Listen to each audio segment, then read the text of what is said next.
యెహోషువ గ్రంథము 13వ అధ్యాయము. యెహోషువ బహుదినములు గడిచిన వృద్ధుడు కాగా యెహోవా అతనికి ఈలాగు సెలవిచ్చెను. నీవు బహుదినములు గడిచిన వృద్ధుడవు.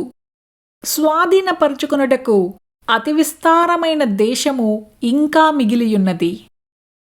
మిగిలిన దేశము ఏదనగా ఫిలిష్తీయుల ప్రదేశములన్నీయు, గెషూరీయుల దేశమంతయు, ఐగుప్తునకు తూర్పుననున్న షీహోరు మొదలుకొని కనానీయులవని ఎంచబడిన ఉత్తర దిక్కున ఎక్రోనీయుల సరిహద్దు వరకును, ఫిలిష్తీయుల 5 సర్దారులకు చేరిన గాజీయుల యొక్కయు, అష్టోదీయుల యొక్కయు, అష్కెలోనీయుల యొక్కయు, గాతీయుల యొక్కయు, ఎక్రోనీయుల యొక్కయు దేశమును, దక్షిణ దిక్కున ఆవీయుల దేశమును, కనానీయుల దేశమంతయు, సీదోనీయులదైన మేరా మొదలుకొని ఆఫెకు వరకునున్న అమోరీయుల సరిహద్దు వరకును, గిబ్లీయుల దేశమును, హెర్మోను కొండ దిగువనున్న బయల్గాదు మొదలుకొని హామాతునకు పోవు మార్గము వరకు లెబానోను ప్రదేశమంతయు, లెబనోను మొదలుకొని మిశ్రేపొత్మాయిము వరకును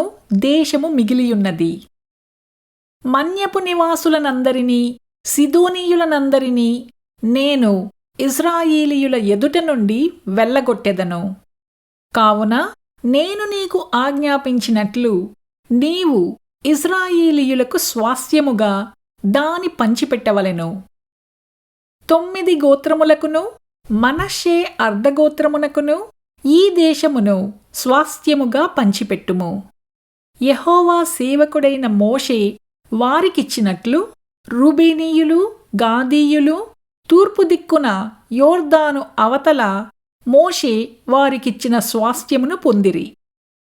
అది ఏదనగా అర్నోను ఏటిలోయ దరినున్న అరోయేరు మొదలుకొని ఆ లోయ మధ్యనున్న పట్టణము నుండి దీబోను వరకు మెదేబా మైదానమంతయు, అమ్మోనీయుల సరిహద్దు వరకు హెష్బోనులో ఏలికయు, అమోరీయుల రాజునైన సీహోను యొక్క సమస్త పురములును, గిలాదును, గెషూరీయుల యొక్కయు, మయకాతీయుల యొక్కయు దేశము, హెర్మోను మన్యమంతయు, సల్కా వరకు బాషాను దేశమంతయు, రెఫాయీయుల శేషములో అష్తారోతులోను, ఎద్రెయిలోను ఏలికయైన ఓగు రాజ్యమంతయు మిగిలియున్నది. మోషే ఆ రాజులను జయించి వారి దేశమును పట్టుకొనెను. అయితే ఇజ్రాయేలీయులు గెషూరీయుల దేశమునైనను, మయాకాతీయుల దేశమునైనను పట్టుకొనలేదు.